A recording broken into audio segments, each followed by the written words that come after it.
All right. The Playmaker. The Playmaker. Hey, guys, I want to say this. I played the game really hard. And you hear people say, well, that I'm the best receiver to ever play the game. I had the honor of playing against this guy, Michael Irvin. And the guy, I idolized this guy. I would watch him during the game. And I'm sure Michael would do the same thing. If he went out and caught 10 passes, or he scored so many touchdowns, I would do the same thing. And I think we fed off each other. And it's an honor for me because I get an opportunity to show respect to this guy, somebody that I have really idolized, and I think is one of the best receivers to ever play the game.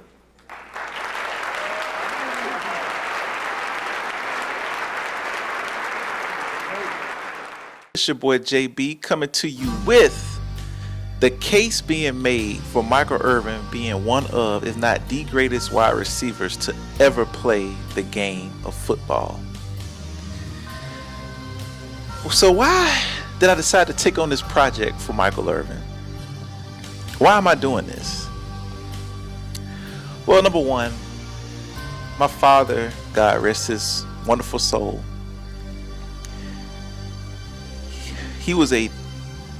my father taught me how to be a fan and a dedicated fan through the peaks and through the valleys. He was a die-hard Dallas Cowboys fan. So in my generation, our family, back then you were either rooting for the Steelers, the 49ers, or the Cowboys. And my dad was a Cowboys fan. And I told my father, I was like, if I become a fan of the Dallas Cowboys, if they win the 1992 Super Bowl, I'll become a fan. They won the 1992 Super Bowl against the Buffalo Bills, and I immediately gravitated to the Playmaker, Michael Irvin. It's just the style and the intensity that he played with that kind of draw me to his character and the way he played on the football field. Why am I making the case or putting heavy emphasis on Michael Irvin being one of the greatest, if not the greatest wide receiver to ever play the game of football at every single level of football?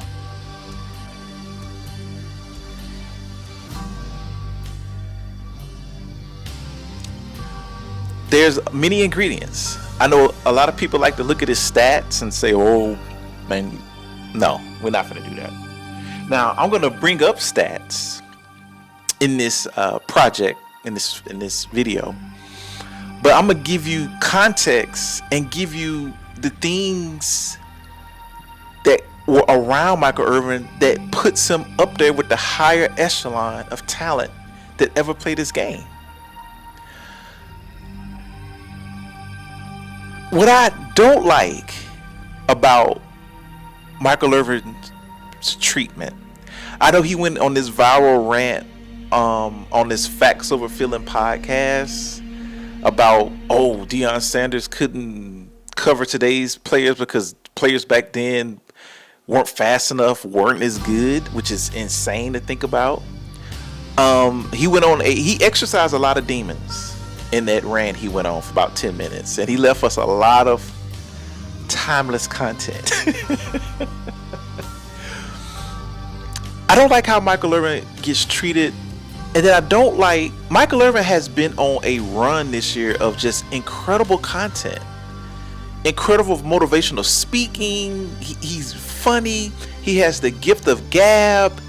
He brings up your energy when you watch him rooting for the Cowboys or rooting for the Miami Hurricanes or rooting for his boy Deion Sanders in Colorado. And every time you get under a Michael Irvin post or a post about Michael Irvin, 70% of the comments are related to his former struggles and the demons he had to overcome. It's well documented. I don't need to bring it up. Michael Irvin had to overcome demons, okay? He had issues in his life personally. that he overcame. But people don't seem to want to acknowledge the fact that he's moved on, he's cleaned himself up, and he's living a clean and righteous life. All of this negativity towards him needs to stop. Like, have you ever done anything wrong in your life? Have you ever had to overcome some adversity in your life? And when a person has moved on from that, acknowledge that and move the hell on. Don't keep harping on it and bringing it up every freaking time. Excuse my French. But I'm going to give you, statistically, intangibles, physical gifts, and what other great personalities, players say about Michael Irvin. And I'm going to compare him to who everybody calls the GOAT. And I'm not going to debate anybody down to the ground. Most people, if not all people, consider Jerry Rice the greatest wide receiver of all time. I'm going to put Michael Irvin, who played in the era of Jerry Rice. He came in 3 years after Jerry Rice. And I'm going to compare them in the span of Michael Irvin's prime to Jerry Rice.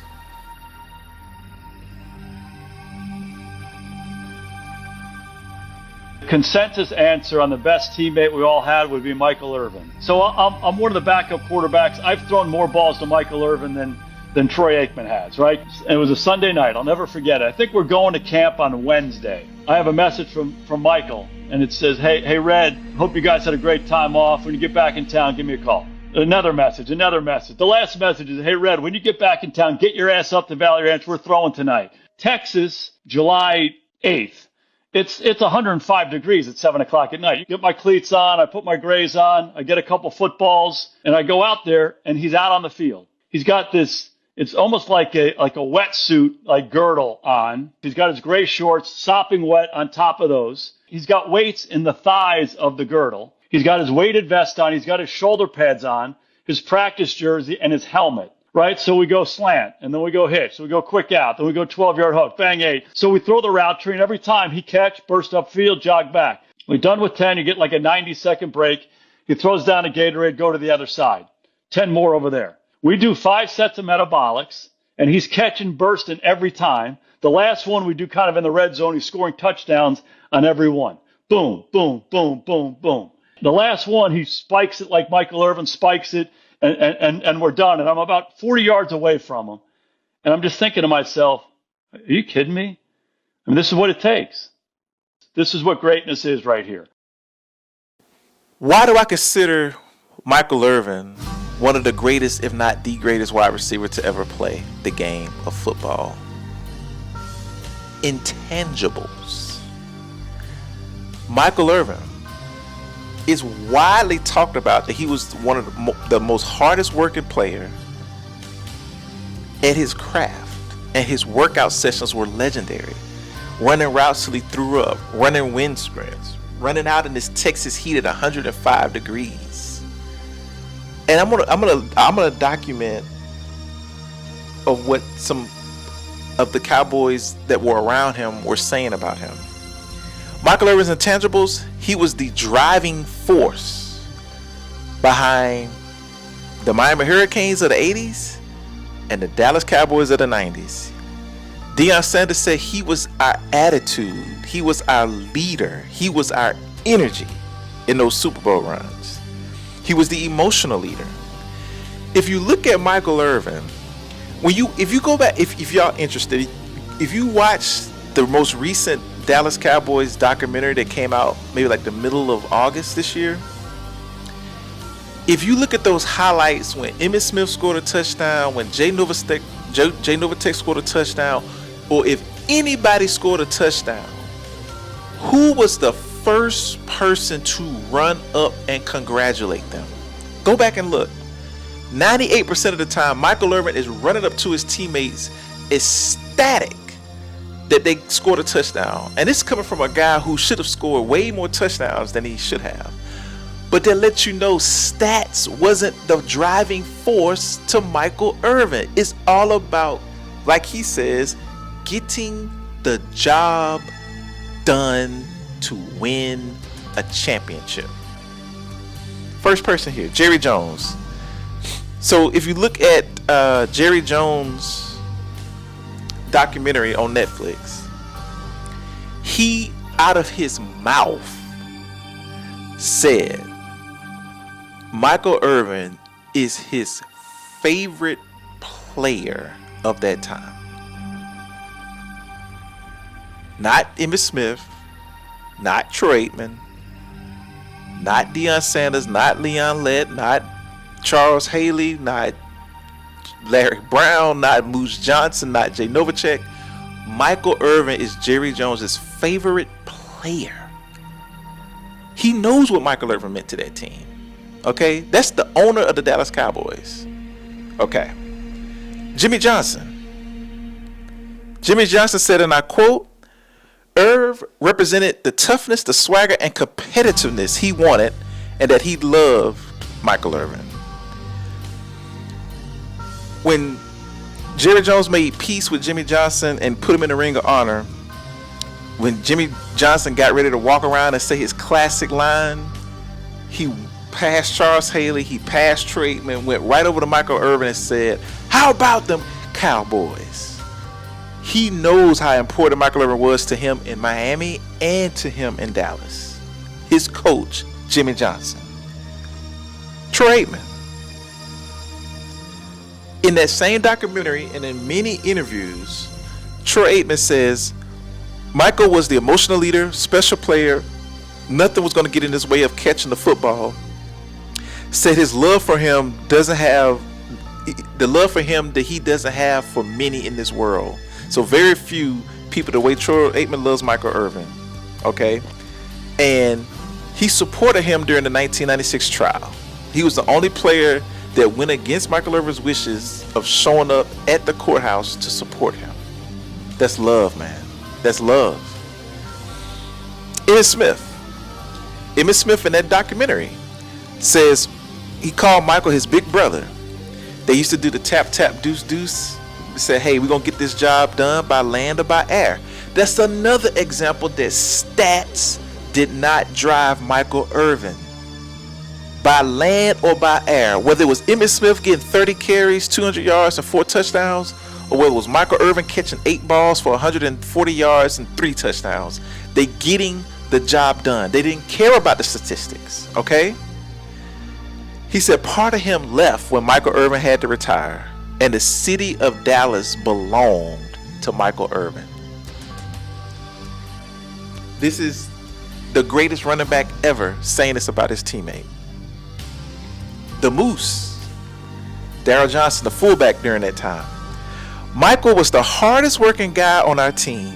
He was a guy who made some wrong decisions, but he never took anything public and he never spoke out against anyone on our team. He wasn't a problem. He was more of an inspiration. That's Darryl the Moose Johnson. Okay. Tom Landry. There was a clip of Tom Landry in the Jerry Jones documentary where he says the Dallas football future is with players like Michael Irvin. This is Tom freaking legendary, historic demigod, the Dallas Cowboys, Landry. There is a highway named after Tom Landry. He saw the greatness in Michael Irvin when he drafted him. He is the last drafted first round pick of Tom Landry. Michael Irvin had that much faith in Michael Irvin when he drafted him. Okay? There's many people who say that Michael Irvin lights up a room, charismatic, lifts spirits. Jimmy Kimmel, Joe Buck, Rich Eisen, Stephen A. Smith, Ryan Clark. And recently on Michael Irvin does a podcast with Cameron and Mace, and he was giving Michael Irvin a hard time because he's like, his crew was asking where Michael Irvin is at, because Michael Irvin gives him that energy, that special kind of energy. So I bring all these things up to say, and even in Shannon Sharp's interview with Michael Irvin recently, he said, Michael Irvin, you were a battery. You were the driving force at the receiver position. That is so rare. You don't hear that about, you don't even hear that about Jerry Rice. You don't hear that about Randy Moss. You don't hear that about Terrell Owens being the driving force behind a team to get to where they needed to be. Dion said recently when Michael Irvin was at a Colorado game where they beat Iowa State, I think. Before Michael Irvin got up there, he said he was our energy, he was our attitude, he was our leader. Dion said it again in the documentary. It was like, Michael Irvin is the heart and soul of this offense. We need this guy on our team. This was in 1996 when they was trying to win another Super Bowl. Michael Irvin had the rare intangibles to pull and keep a team together, to give them the emotional drive that they needed, the energy that they needed to carry through a season and to a Super Bowl. That is undeniable. That alone makes him one of the greatest players ever to play, especially doing that at the wide receiver position where that normally doesn't happen. It normally happens at the quarterback position or defensive player's position. Normally, the wide receiver is the diva. Okay, Michael Irvin did not care about any of that stuff. The intangibles, and not only the intangibles, we're going to talk about his results at every level of football.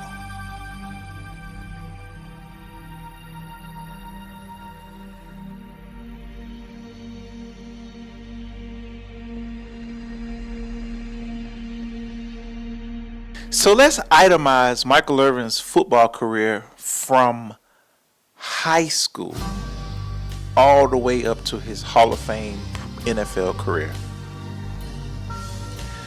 Michael Irvin played high school football at St. Thomas Aquinas High School in Fort Lauderdale, Florida, after initially attending Piper High School.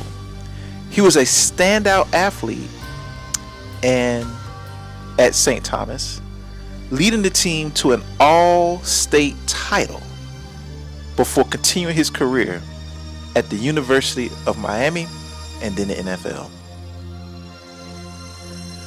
Michael Irvin's father was a huge Cowboys fan. He loved Drew Pearson. He used to wear the fedora hat like Tom Landry, and unfortunately he was battling cancer, and I think he may have transitioned Michael Irvin's senior year in high school.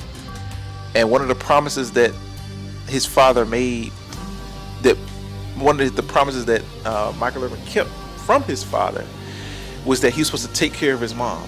And Michael Irvin thinking, okay, if my father dies, I'm gonna have to stop what I'm doing, get a job, and take care of my mom. So Michael Irvin went to his coach. This was an interview with Joe Buck a couple of years ago. Told him, I gotta quit playing football, I gotta get out of school and go take care of my mom. So Michael Irvin was willing to throw his promising football career away to honor his father's wish to his mother. The greatness of Michael Irvin's mom was, son, that's not going to change anything. Try to see where this football thing could take us. And Michael Irvin's mom, Michael Irvin said it himself, that his mom would always tell him, you're going to be the son, because he's the 16th or 15th of 17 children, I think. Michael Irvin's mom said, you are going to be the one to make my former days better, my latter days better than my former days. So she believed that, and she told Michael to continue to. Do you see how important it is to have a strong support system? Now, his mother could have been selfish and be like, yeah, son, go get a job and take care of me. She says, no, go chase your dreams, because it may be something greater. That's why it's so important. So many people in our community that have so much potential end up falling by the wayside sometimes because of the lack of support system or lack of positive reinforcement. You have to have that, especially with Michael Irvin at this most impressionable stage of his life, a senior high school. So credit to his mother for telling Michael, no, you can honor your father's wishes. And boy, did he ever, by going to the Dallas Cowboys and winning 3 Super Bowls, but honor your father's wishes by continuing to chase your dream. So Michael continued to chase his dream, ended up winning a state championship, and got him drafted or got him recruited to go to the University of Miami. Michael Irvin went to the University of Miami in 1985. At the University of Miami under Coach Jimmy Johnson, Michael Irvin set records for Miami for career receptions, receiving yards, and that was later broken by Santana Moss, and touchdown receptions at 26 touchdowns. Michael Irvin, in his first year in 1985, had stats of 46 catches, 840 yards, and 9 touchdowns. In 86, when he played for a national championship against Penn State, that year Michael Irvin had 53 catches, 868 yards, and 11 touchdowns. The year they won the championship in 1987, Michael Irvin had 44 catches, 715 yards for 6 touchdowns. He made one of the most legendary plays in school history the year they won the national championship by scoring a 73-yard fourth quarter touchdown from Steve Walsh that provided the margin of victory of Miami's win over arch rival Florida State, which propelled them to win the national championship in the Orange Bowl against the Oklahoma Sooners, Barry Switzer's Oklahoma Sooners. During that 3-year stretch of Michael Irvin, he played in 2 national championships, won one, and they only lost 3 games in those 3 years. His first year they lost 2 games. In 86 they lost 1 game, and then in his final year they were undefeated. 3 games in 3 years. Michael Irvin. And I gave you the stats. And what's crazy is Michael Irvin wasn't catching a lot of passes but making impact. I mean, only 46 catches, 9 touchdowns, 53 catches, 11 touchdowns. That is impressive. So that shows you how efficient Michael Irvin was. So here it is. Michael Irvin has won a championship at St. Thomas in high school. And he has won a national championship at the University of Miami and was one of the driving forces of putting Miami on the map and a force to be reckoned with in the 1980s.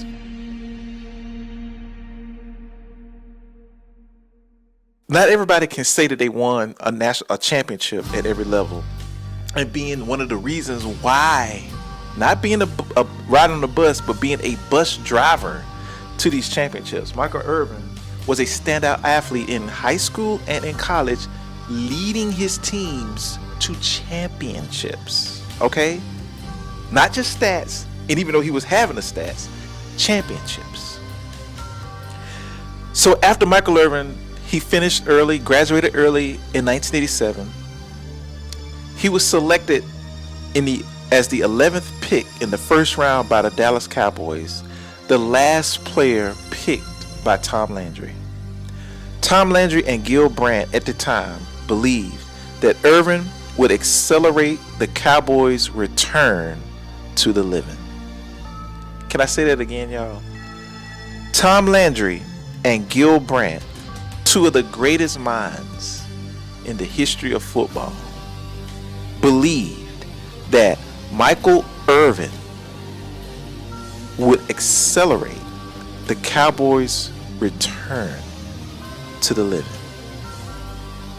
Michael Irvin in the draft with Tim Brown and Sterling Sharp.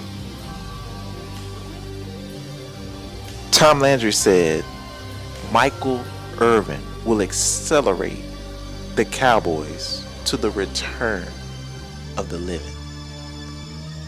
Tim Brown is a Hall of Famer. Sterling Sharp is a Hall of Famer. They believed in Michael Irvin. Now keep in mind, Tom Landry had the Cowboys on a roll in the 70s. They were in 4 Super Bowls, 1, 2. The first half of the 80s, they were getting to NFC Championship games, but couldn't get over the hump. And by, I think, like after 1983 or 82, 83, they kind of fell off completely. Michael Irvin's first year, they won 3 games. So Tom Landry was kind of losing his fastball. He knew the Cowboys organization was in a downward spiral. And for him to look at Michael Irvin, and I'm going to say this again because I want this to sink into your psyche. And I want y'all who do this to stop disrespected Michael Irvin in his career. Tom Landry and Gil Brandt believed that Michael Irvin would accelerate the Cowboys' return to the living because by 83, 84, they had completely fallen off a cliff. They were one of the worst teams, if not the worst team in football. They looked at Michael Jerome Irving as the savior. Not a quarterback, not a running back, not even a... They looked at a wide receiver, Michael Irvin, to be the savior of the Dallas Cowboys franchise and organization. Tom Landry, okay? So Michael Irvin's rookie season. As a rookie, he became the first rookie receiver in Cowboys history to start a season opener in 20 years. So since 1968, he was the first receiver to start in the season opener. In the opening game of his rookie season against the Pittsburgh Steelers, and this was in Three Rivers Stadium, Irvin caught his first NFL career touchdown. And he also caught 3 touchdown passes in the Cowboys' win over the Washington Redskins. Which this ends up being the final season of Tom Landry's career. Before the season, Irvin led the NFC in average yards per catch at 20 yards a game. The next 2 seasons kind of followed up with injuries. And when Jimmy Johnson got there, he was being influenced by the offensive coordinator to trade Michael Irvin. And they was looking to trade Michael Irvin to the Raiders to pair him up with Tim Brown, his draft teammate. But they decided against it, which was the smartest decision they could ever made. And once they got Norv Turner, who Norv Turner wanted Michael Irvin with the Rams, Norv Turner believed that he could, in his system, Michael Irvin would be a superstar.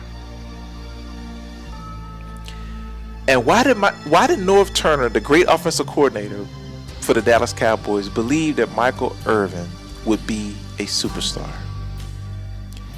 It's because of his physical gifts. The way he manhandled and was physical at the line of scrimmage to get himself open down the field. The Bang 8, aka skinny post, aka Michael Irvin slant. Michael Irvin was the slant king. Now he could run every route in a routing tree. Michael Irvin could run every single route, slant go, deep post, post corner, go route. He could run curl. He could run every route in the routing tree. But where he made his living, where he made his money, was the Bang 8. And Troyman was the perfect quarterback to get it to him. Michael Irvin perfected that route. It's called the Michael Irvin slant. He was the legit slant king. Meaning, he's doing these slant routes, playing with some of the greatest defensive players of all time. Ronnie Lott, Steve Atwater, Rod Woodson, all of these great guys that would take your head off if you came across the middle. Linebackers hitting you. Michael, if you look at that documentary and look at Michael Irvin's highlights, you will see that damn near every pass that man caught came with pain right after it. Guys would try to light him up in his chest to separate him from the football. So this is why Michael Irvin went off like he did on that podcast, because he caught passes, like he said, in the midst of pain. He caught passes knowing 2, 3, 4 guys was finna try to kill him. He's literally putting his life on the line, going into the middle of the football field, where now if you hit somebody, it's a defenseless foul, and you get suspended for targeting, fines, and all of this stuff. These guys were legitimately trying to separate you from the football. And that's what Michael Irvin made his living, making plays in the middle of hell. Like he said, he had to go meet God.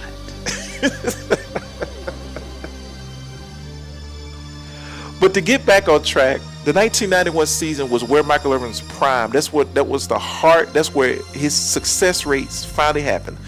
The first year his rookie year was good. He had injuries in the second and third year, but with Norv Turner in the 1991 season, Irvin was a major factor in the Cowboys reaching the playoffs.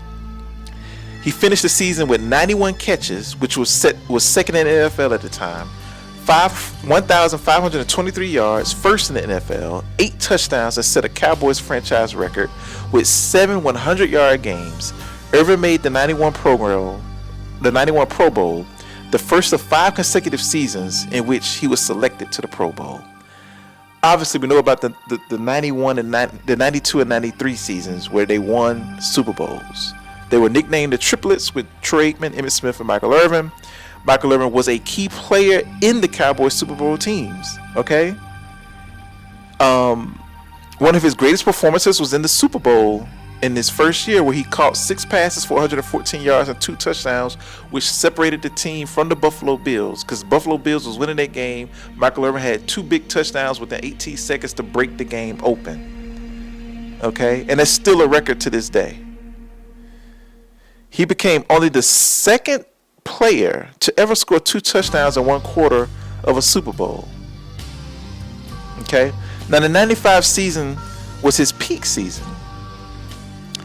Irvin's best season with the Cowboys was 1995, during which he set franchise records for receptions, receiving yards, and scored 10 touchdowns, set an NFL record with 11 games over 100 yards. Irvin had 7 receptions of 100 yards, 2 touchdowns against the Green Bay Packers in the NFC Championship game, which led the Cowboys to another Super Bowl win, their 3rd in 4 years, over the Pittsburgh Steelers, where he had 5 catches for 76 yards. But let's look at the stats. Okay. Y'all love to attack Michael Irvin and say, oh, well, he only needed to score touchdowns. And Michael Irvin had 2 big catches in that game. One of his touchdowns was called back. He caught big passes in the red zone, getting to the 2-yard line, and then they get a ball to Emmitt Smith to run the touchdown in. So Michael Irvin was instrumental in those games and winning those games and being the emotional leader behind those games. Okay.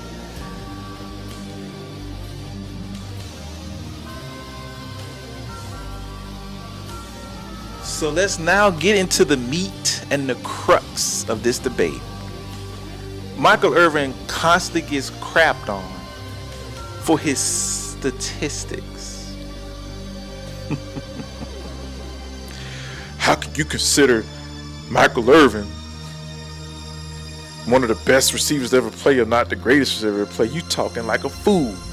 You mean to say Randy Moss, Terrell Owens, and Chris Carter, and Marvin Harrison? And stats is not the end all be all. It's definitely part of it. But again, Michael Irvin from high school was a winner. How many NFL legends can say that I've won a championship and it's not just winning the championship. I was the star on every level, on every team, and we won a championship or championships. It only got better for him in NFL. He won a championship, a state championship in high school. He went to 2 national championships, won one in college. He went to 3 Super Bowls and won all 3, and was the star player and one of the biggest reasons on that football team outside of Emmitt Smith. So you can sit up here and look at these stats and poo-poo on them, but you have to put things into context. Number 1, the Cowboys' offense was a run-heavy offense that Emmitt Smith, the greatest running back, I did not stutter, Emmitt Smith, the greatest running back of all time. You can say Barry Sanders the most talented. Emmitt Smith is the greatest running back to ever play in the NFL. And that's another story for another day that I'm going to get to. Michael Irvin played alongside the all-time leading rusher, the all-time touchdowns leader in Emmitt Smith. So his statistics were going to take a hit as opposed to him playing in a West Coast offense or a pass first offense like Tim Brown did, like Chris Carter did, like Jerry Rice did, like Randy Moss did, like T.O. did. Michael Irvin played in, I'm running the ball 30 times a game with Emmitt Smith, and you just get in where you fit in. That's the offense they ran. They, to a fault, misused Michael Irvin's physical attributes that he could have gave more to these teams. But you're getting it with Emmitt Smith. Obviously, running the ball sometimes or most times is a safer play than throwing it. And if Emmitt Smith is producing, Michael Irvin in a run-first offense had to get in where he fit in, unfortunately. Now, if you put Michael Irvin in Jerry Rice's spot or in anybody else's spot, he's gonna double what he did. And let me explain. So you're gonna look at Michael Irvin's stats from 1988 to when his career was cut short in 1999, 12-year span. And in 1999, he only played 3.5 games before he got hurt. Michael Irvin had 1,265 targets, 750 catches, 11,904 receiving yards, 65 touchdowns on a 60% catch rate. So 60% of the time, Michael Irvin was going to catch what was thrown at him overall over the course of a year. His playoff stats: in 7 years, he played 16 games, 151 targets, 87 receiving, 1,315 yards, 8 touchdowns in the playoffs. Michael Irvin made big plays in big games. I gave you examples of the Buffalo Bills game, the Green Bay Packers game, and the San Francisco game. Michael Irvin made big plays in those games. Michael Irvin used his physical gifts. It wasn't like the West Coast offense where it was a timing routes and you ran to a spot and received the ball. Michael Irvin used his physical gifts at the line of scrimmage, his unreal body control to shield his body between him and the defender to catch the football, and most of the time across the middle of the field when people were trying to take his damn head off. That's what Michael Irvin did. So Michael Irvin only had to go through that. He had to do that in the midst of Emmitt Smith getting the ball 30 plus times a game. And he still had these stats. Okay, now let's look at Emmitt Smith, the greatest running back to ever play the game of football. Emmitt Smith came in 2 years after Michael Irvin. So we're going to count 1990 to 1999 when Michael Irvin had to retire. Emmitt Smith, 3,685 touches. That's almost 400 touches a year. 136 rushing touchdowns, along with 11 receiving touchdowns.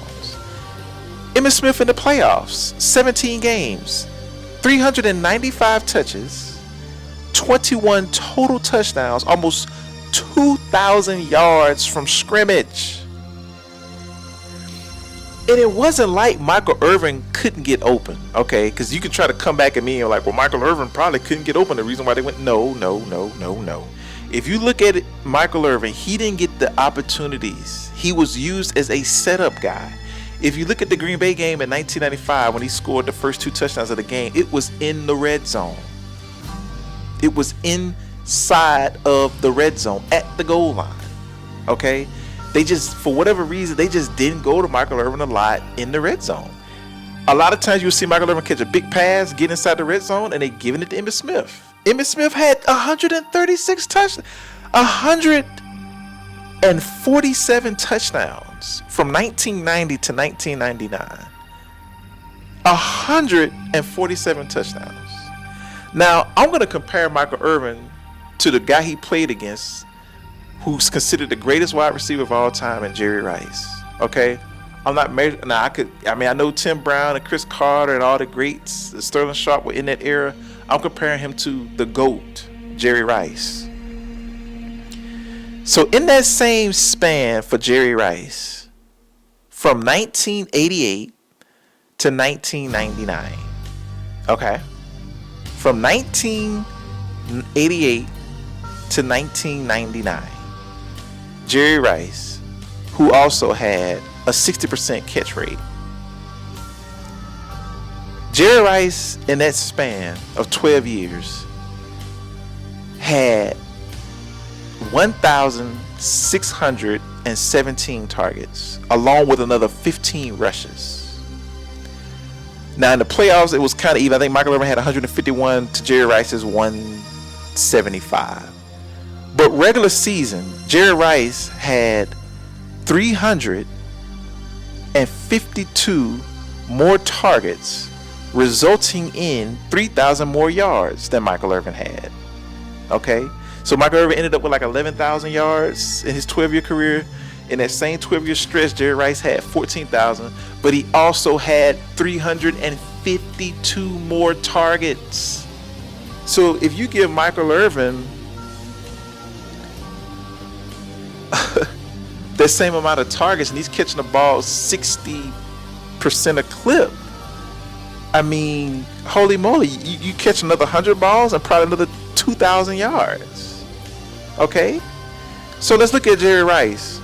Jerry Rice's running backs during that time was largely Roger Craig and Ricky Watters.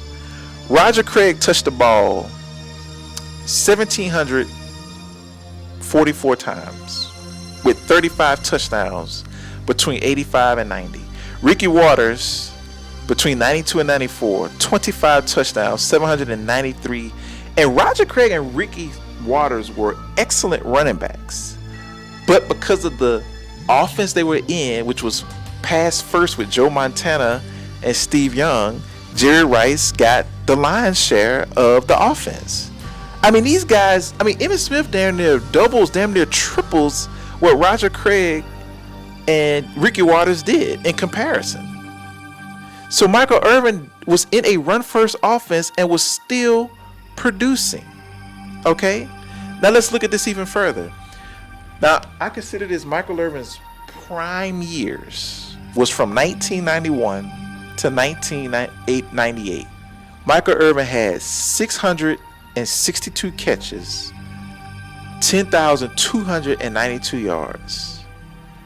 Jerry Rice, from 1991 to 1998, 693 catches, 9,746 yards. So Michael Irvin had 30 less catches, but he out-yarded Jerry Rice in that same span. That's comparing Michael Irvin to Jerry Rice. And he's still putting up the same numbers, if not better, in a run-first offense compared to the West Coast offense Jerry Rice played in. You see my point here? That's why you can't look at just stats and just say, oh, throw Michael Irvin off into the sea. No. From 91 to 98, he out-yarded Jerry Rice. Okay? And Michael Irvin is operating to his detriment, unfortunately, stat-wise, with Emmitt Smith, who's getting way more touches and getting way more opportunities to score a touchdown. So you can't look at Michael Irvin's stats. Okay? And even if you look at it, he still made the most of his opportunity for the 100th time that I've said this. Michael Irvin was not used effectively, like I said, in the red zone. He was the setup man to Emmitt Smith, Jay Novacek, and Darryl the Moose Johnson. Like I said, when you look at his red zone targets against the Buffalo Bills in the Super Bowl, against the Green Bay Packers in the NFC Championship game, Michael Irvin was very, very, very effective. In his final year, he was productive. One of the most famous games of the Dallas Cowboys, they call it the Rocket Comeback. The Washington Redskins was up 35 to 14. Michael Irvin scored 2 touchdowns. No, when it was 21 to 35, Michael Irvin scored the touchdown to get it within the score and a touchdown to tie the game on Darryl Green. And he was catching passes on a very young Champ Bailey. So I wanted to compare Michael Irvin's stats to Jerry Rice to show you that if you go prime on prime in the years Michael Irvin played, because obviously Jerry Rice played 20 years, Michael Irvin only played 12. Prime on prime, and then Michael Irvin being in a run-first offense opposed from Jerry Rice, he still out-yardaged him. And if you look at the totality of the 12 years, and not just 91 to 98, if you look at 88 to 99, and not looking at 91 to 98, Michael Irvin was only off of Jerry Rice by 3,000 yards, but it's only because Jerry Rice had 352 more targets than Michael Irvin. So if you give Michael Irvin that same opportunities, he would have absolutely killed it. And I rest my case on Michael Irvin's stats. All right. The playmaker. Hey guys, I want to say this. I played the game really hard, and you hear people say, well, that I'm the best receiver to ever play the game.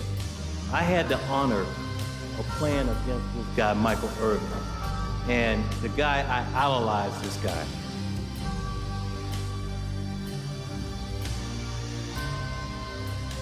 As part of the Dallas starting lineup on offense, Michael Irvin was a consistent force to be reckoned with not only winning the regular season, but he also excelled in the playoffs, where his career 100 receiving yards are just too shy of the NFL record held by Jerry Rice, who had 8 such games.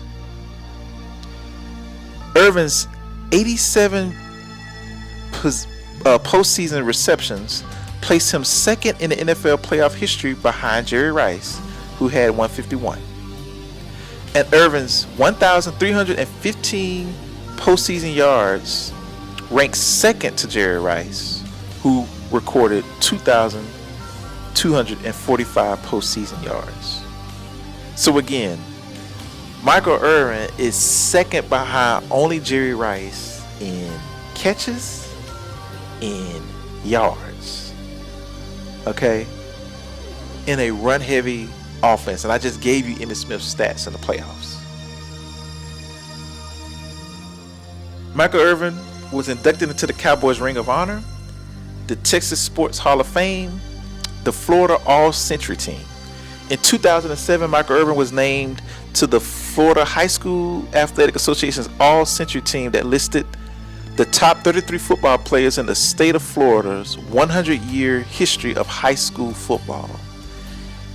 The reason why I wanted to emphasize the Florida All-Century Team, think of all of the great talent that came out of the state of Florida. I mean, for Michael Irvin even to be ranked, and even the state of Texas too, but for Michael Irvin to be in that number is incredible. With all of the talent, the best talent comes out of Florida, Texas, Louisiana, Georgia, California. For Michael Irvin being there, that's awesome. Michael Irvin obviously is in the Pro Football Hall of Fame. So what is Michael Irvin's legacy? At 6'2", 207 pounds, Irvin was a big physical receiver who manhandled cornerbacks, and often was able to make the tough catches in defensive traffic. In part because of Irvin's ability to push off the defender with such ease, the NFL eventually changed its rules to adjust to wide receivers who emulated Michael Irvin's style. That's another reason why I consider Michael Irvin one of the greatest of all time. When they got to change the rules for how physical you are and the advantage that they gave you, you're an all-time great. They didn't have to change the rules for Jerry Rice. They had to change the rules for Michael Irvin. They didn't have to change the rules. Game changers and rules changers.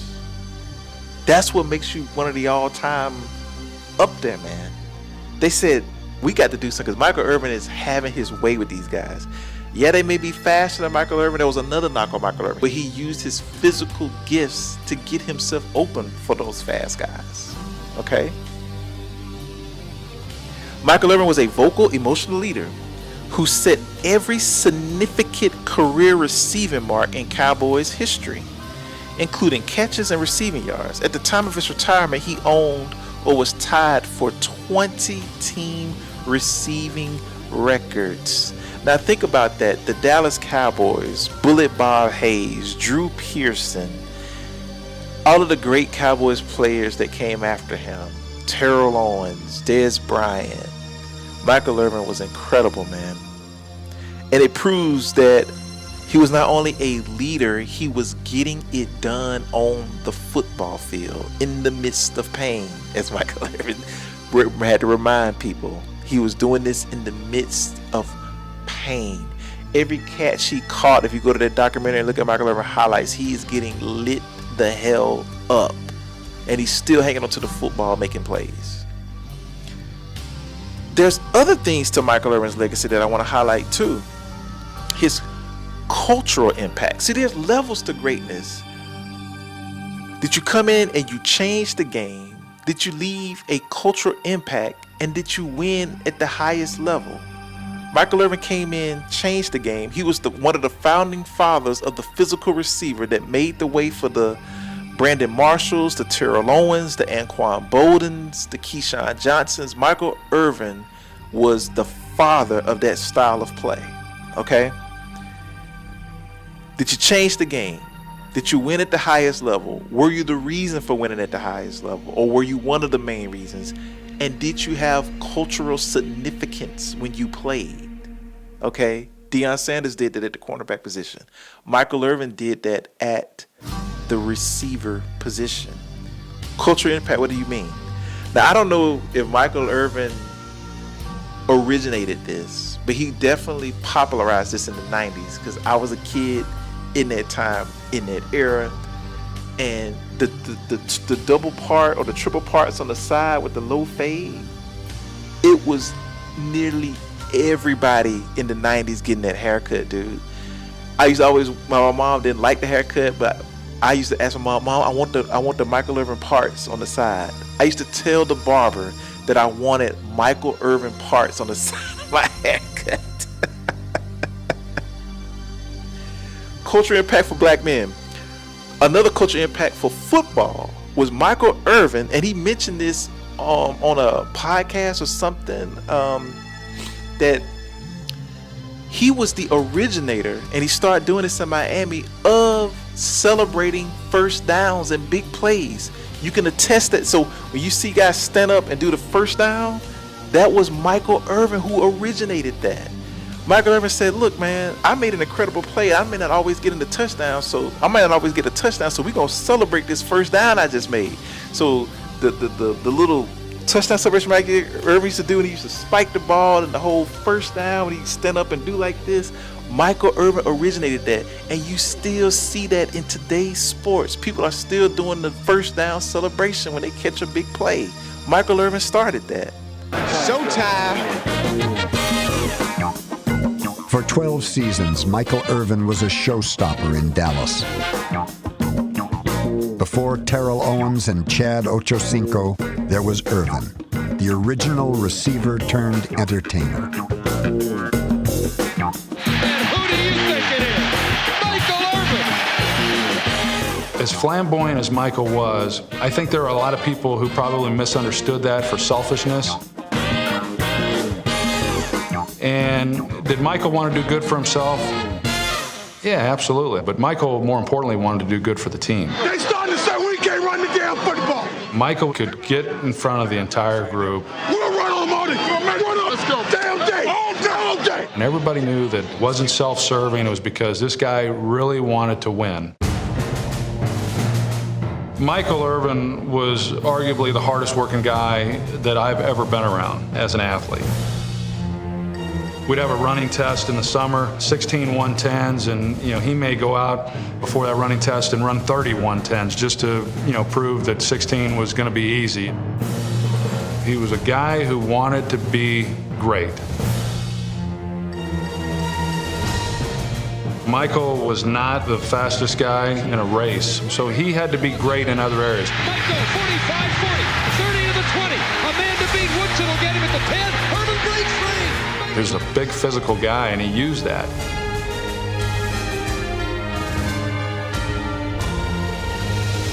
You know, it's like a great rebounder in basketball. Charles Barkley, you know, for a guy who was no taller than he was, he had a great rebounder. Michael was that way as a receiver. Oh, what a play for the Playmaker.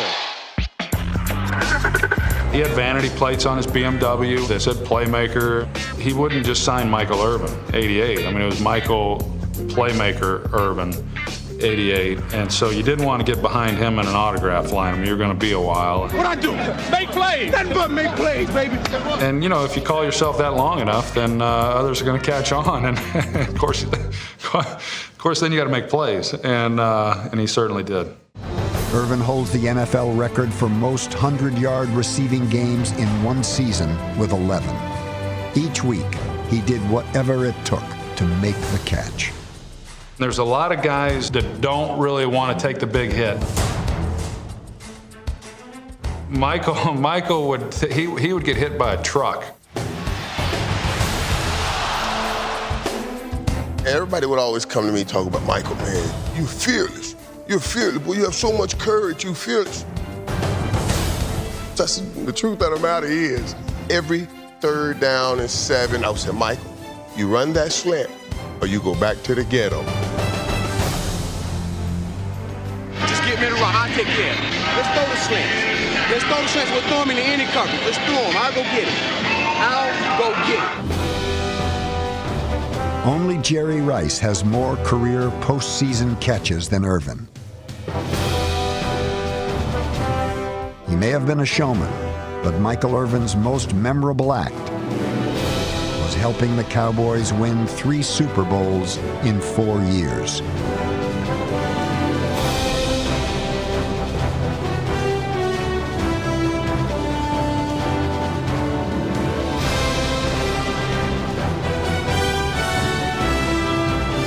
We would never have come close to doing what we did in the 90s had it not have been for Michael Irvin.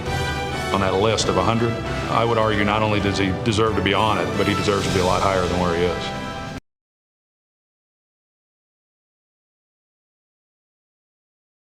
So again, why do I consider Michael Irvin one of the greatest? To me, Michael Irvin is at minimum a top 3 receiver to ever play football. He's a top 3 receiver to ever play football. One at every level, being one of the big reasons why his teams won in high school, in college, and even more success at the pro level. Him being a legit playmaker, backing up his nickname, performing at the highest levels. There's so many times where there's 3rd and 11, 3rd and 12, Michael Irvin's making a big play to get the drive going or making a big play scoring a touchdown. In him being in a run-first offense, not being utilized to his full potential, Michael Irvin is the most efficient wide receiver in the history of football, doing more with less in a short amount of time. I gave you the stats.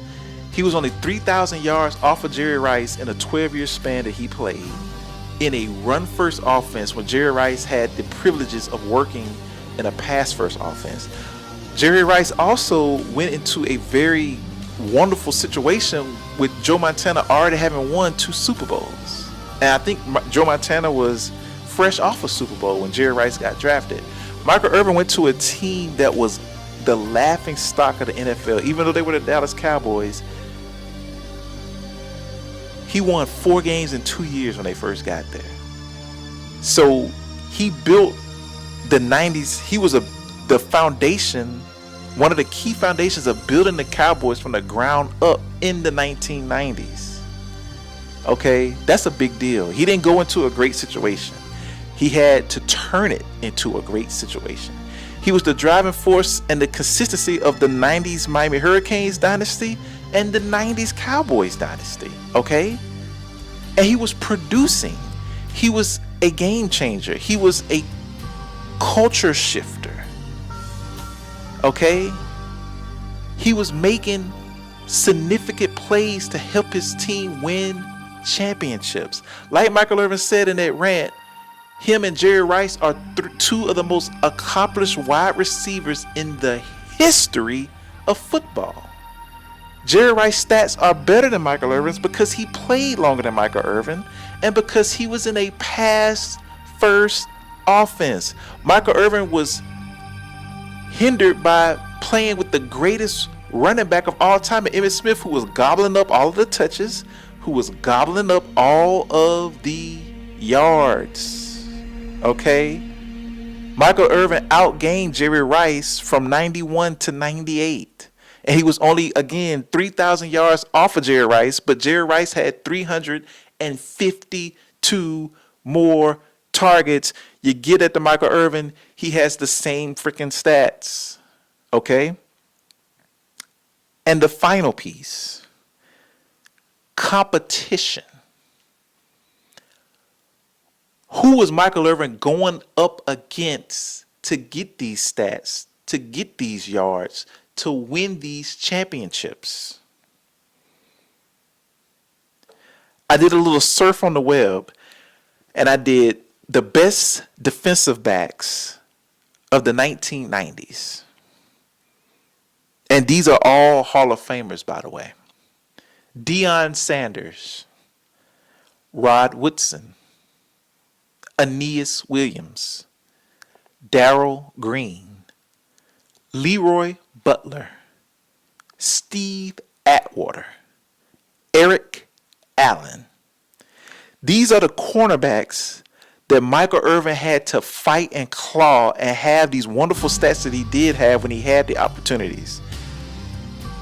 Now let me sweeten this up to tell you why Michael Irvin, to me, is the greatest receiver to ever play football. Not only did he win at every level, he won at the highest level.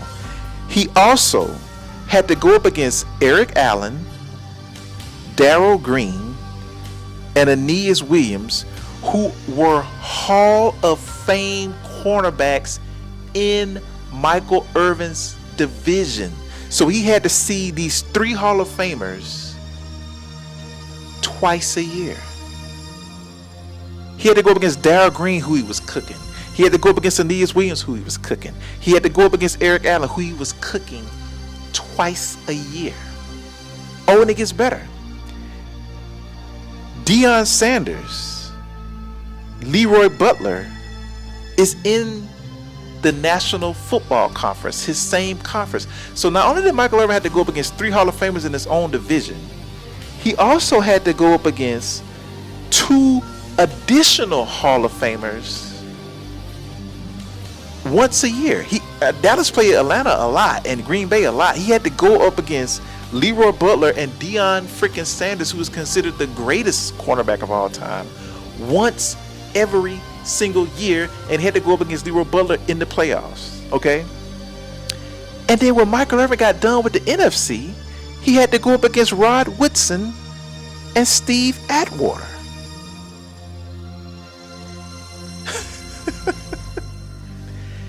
So he gets away from those 5-6 cornerbacks, Hall of Famers that I mentioned. He had to go up against another Hall of Famer in Steve Atwater and another Hall of Famer in Rod Woodson when he got out of the NFC. Gold jackets all around that Michael Irvin had to go through to get the stats that he did and to get into the Hall of Fame. Like he said in the Shannon Sharpe interview, he had to get through gold jackets to get his gold ring. And I rest my case on Michael Irvin, to me, to have performed at every single level up against the stiffest competition, if not one of the three best wide receivers of all time. To me, Irv, Playmaker, you're the greatest wide receiver of all time. Peace, family.